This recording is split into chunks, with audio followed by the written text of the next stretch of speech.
급등 피로감에 아파트 매수 심리 살짝 꺾여 집값 상승은 계속. 매수 심리는 아까 우리 봤지만 살짝 꺾인 건 맞는데 집값 상승은 계속되고 있습니다. 부동산 원이 전국 아파트 매매 수급 지수를 108.2에서 107.3으로, 서울은 107.3에서 105.6으로 100 이상이잖아요. 근데 살짝 꺾인 건 맞지만, 그래서 100 이상이기 때문에 이것만 놓고 주택 가격이 조정이 올 거다, 뭐 하락할 거다라고 단정 짓기는 어렵습니다.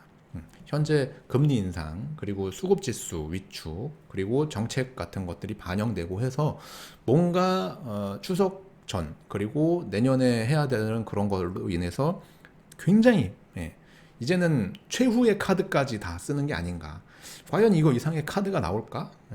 그러다가 만약에 무너지기 시작하면은 감당할 수 있을까? 그래서 무너뜨리진 않을 겁니다.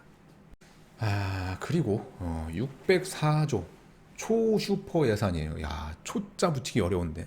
초슈퍼 예산, 대선 의식했나? 1000조 넘은 국가 채무는 어쩌려고. 이게 개인도 그렇고 기업도 그렇고 국가도 그렇고, 빚이 감당할 수 있으면 상관없거든요. 오히려 좋은 역할을 할 수도 있고, 이게 빚이라는 거를 어디에다가 어떻게 투자하느냐에 따라, 어디에다가 어떻게 투자하느냐에 따라 그게 다시 회수가 될 수도 있는 겁니다. 예를 들어서 내가 뭐 1억을 투자해가지고 뭐 1억 1000을 벌면 1000만 원에 대한 수익이 생기는 거잖아요. 그런 식으로 빚을 이용할 수만 있다면 굉장히 좋은 건데, 이게 지금 어디에 쓰고 있는지 한번 봐야겠죠. 국가는 밑 빠진 독에 물도 부어야 되거든요.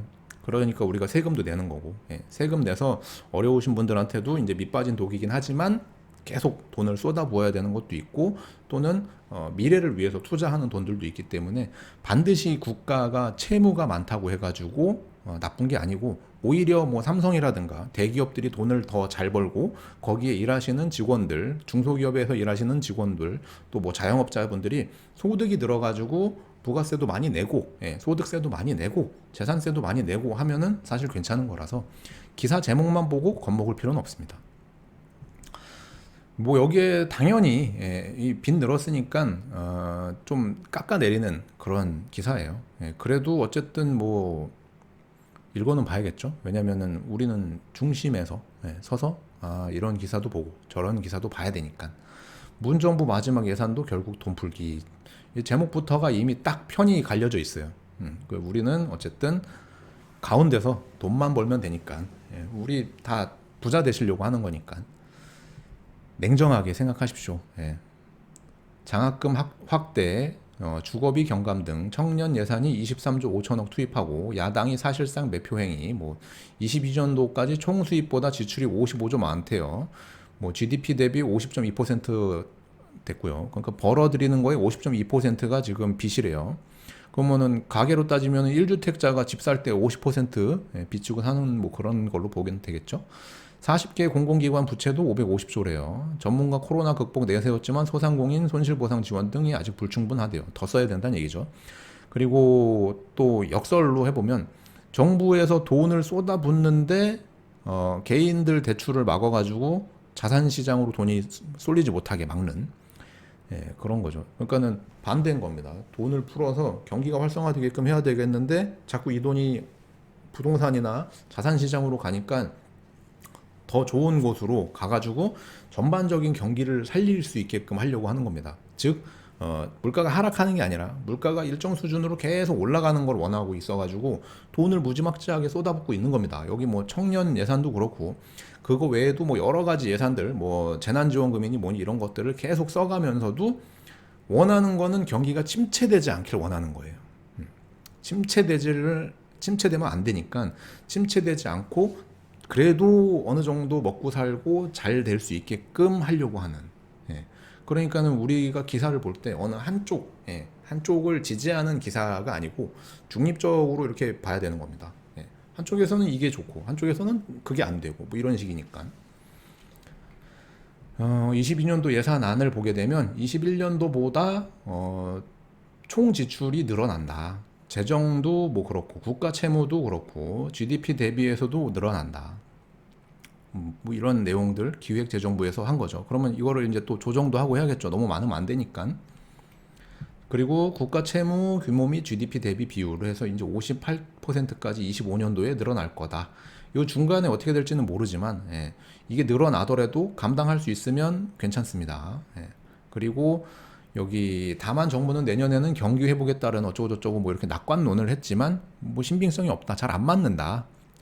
550조에 달하는 것이 뭐 기재부가 내놓은 21년도에서 25년도 공공기관 중장기 재무 관리 계획을 보면 뭐 공공기관들도 부채 규모가 많이 늘었대요. 자, 이게 이제 공공기관이 월급 줘야 되는 것도 그렇고 뭐 대부분 자산 빼고 나머지는 다 사실 부채거든요.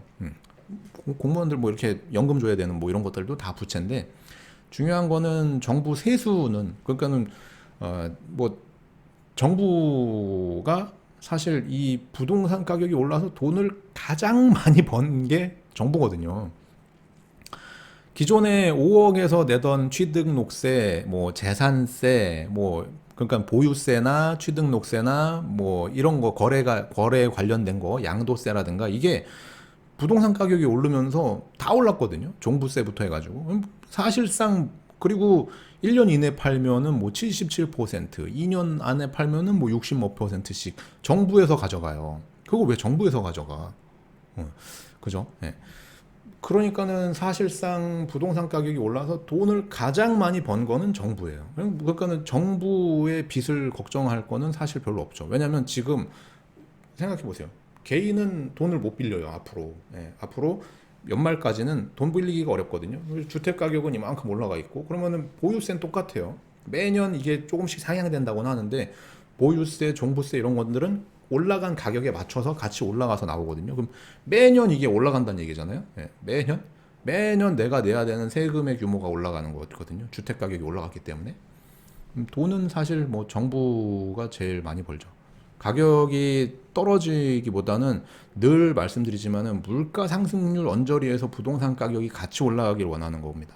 떨어지는 걸 원하는 게 아니고 이게 부동산이 물가 상승률보다 떨어지면 어떻게든지 띄우려고 뭐 갖가지 정책을 다 펼치는데 지금은 그거보다 너무 많이 올라가니까 막 10% 이상 20% 가까이 올라가니까 그거를 억누르려고 하는 거는 정상적인 행동인데 좀 늦지 않았나?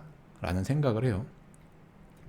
뭐 요런 데 썼답니다. 보건복지고용, 일반 뭐 국방, 산업 뭐 등등등 이런 데다가 이제 예산 편중을 했대요. 외교 뭐 이런데 문화, 체육, 관광, 환경 등등. 정부 산하연구원도 집값 하락 가능성하고 고작 7.5%, 고점 머쓱 뭐 이렇게 나왔어요. 그러니까는 주담대 금리가 연 3, 4% 소폭만 올라도 집값 떨어진다. 응답률 34.7%.